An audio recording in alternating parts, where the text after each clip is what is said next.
Assalamualaikum warahmatullahi wabarakatuh. Salam sehat selalu dan salam puisi. Pemirsa, pada tayangan kali ini saya akan membacakan dua buah puisi karya Handri TM yang terhimpun di dalam buku puisi Ruang Tunggu yang diterbitkan oleh 3K Rumah Kertas. Dalam buku ini terhimpun lebih kurang 130-an puisi Handri TM yang ditulisnya sejak tahun 2018 sampai 2022. Pemirsa, sepertinya buku ini sebagai penanda jejak rekam atau proses kreatif terakhir dari Handri TM. Handri TM 9 bulan yang lalu, tepatnya 24 Februari tahun 2023, menghembuskan napas terakhirnya di sebuah rumah sakit. Beliau sebelum wafat mengalami gagal ginjal yang sebelumnya mondar-mandir dan warawiri ke rumah sakit untuk cuci darah, sampai pada akhirnya di bulan itu Mas Handri TM wafat dengan tenang. Semoga amal dan ibadahnya semasa hidupnya diterima oleh Allah Subhanahu wa Ta'ala. Amin ya Rabbil Alamin. Berikut saya bacakan dua buah puisi. Yang pertama, puisi Aku Melihat Jakarta. Yang kedua, puisi Ruang Tunggu 2. Selamat menyaksikan.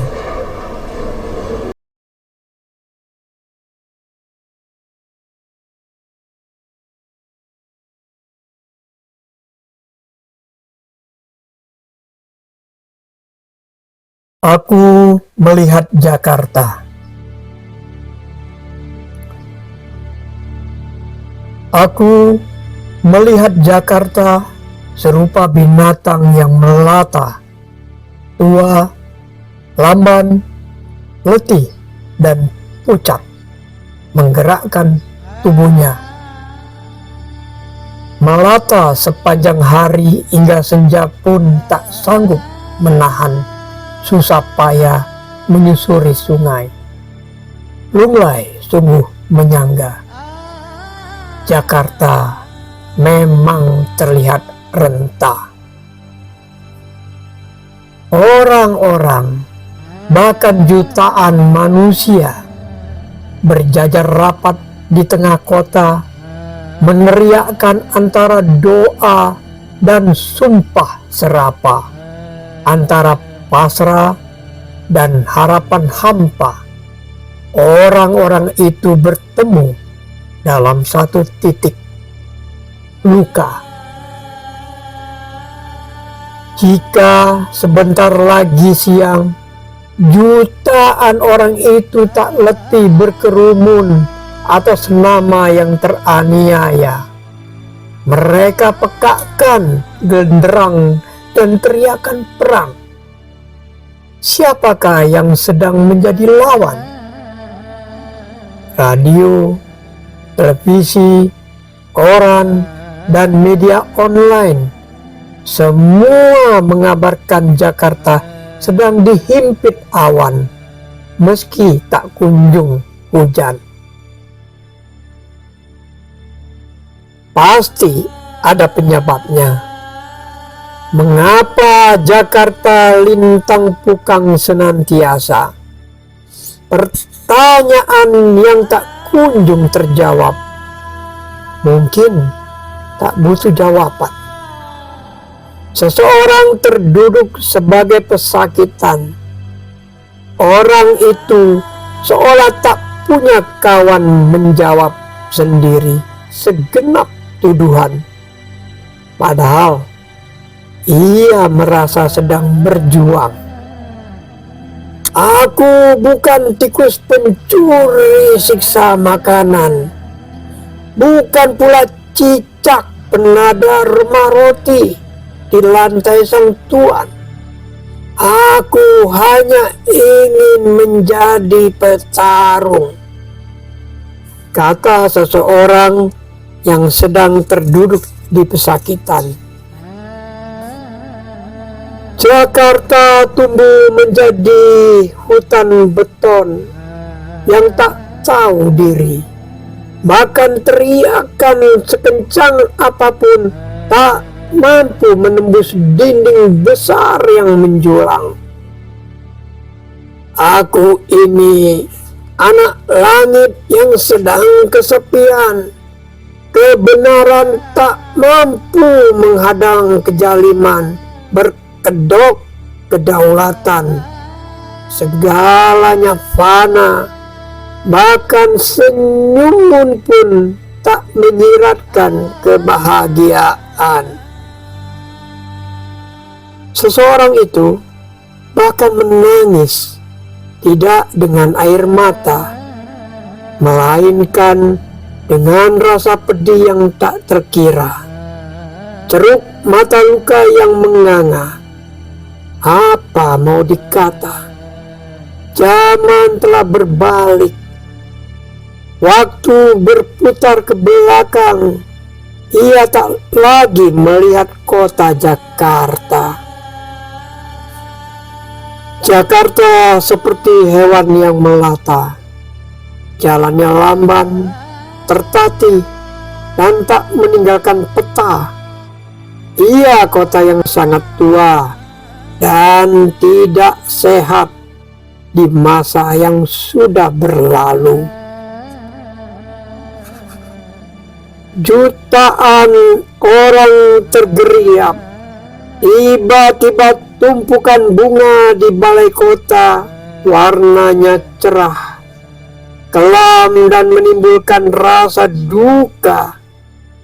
Siapa pengirim berjuta bunga yang tak berdosa ini, sehingga dipaksa berhadap-hadapan dengan sesama kawan sendiri? Hujan pun turun sebentar, namun ia tak peduli. Awan terus berlayar di tempat tinggi, meski tak juga peduli. Orang-orang berdoa, ada pula yang bernyanyi, namun tak peduli. Dan doa harapan saling bertindihan, meski Tuhan tak peduli. Bunga-bunga yang mestinya indah perlahan terkulai layu. Waktu tak mempedulikannya, karena kebugaran ada batasnya. Beribu bahkan berjuta langkah kaki menginjak bunga-bunga, tak peduli. Ada yang menangis, ada yang tersenyum, ada yang menunduk, ada yang hilang, ada yang menemu, ada yang terselip di antara barisan yang teraniaya itu. Tidakkah kau tahu, seseorang sedang tak habis akal, menyalahkan diri sendiri, kamar bisu.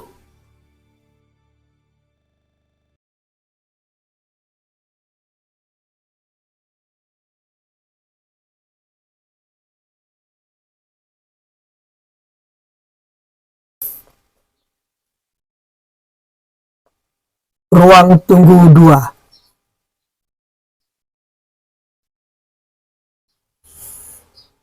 Sebuah ruang tunggu, bukan di beranda atau kafe yang berisik oleh lagu, tapi di antara laut dan kematianku. Tuhan berjanji menemuimu di ruang tunggu, di penggal gelisah yang Ia cipta sendiri untukku. Aku gelisah sepertimu, katanya. Apa yang Ia gelisahkan? Sementara bersamanya aku tak pernah ragu. Selalu kunyanyikan langit yang kehabisan biru, di patahan pantai yang sewaktu-waktu akan menyeretku hingga ke ruang tunggu berikut.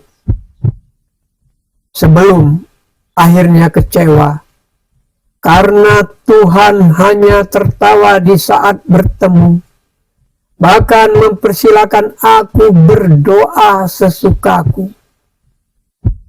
Tak perlu lagi berdoa, karena telah sampai pada keinginanmu.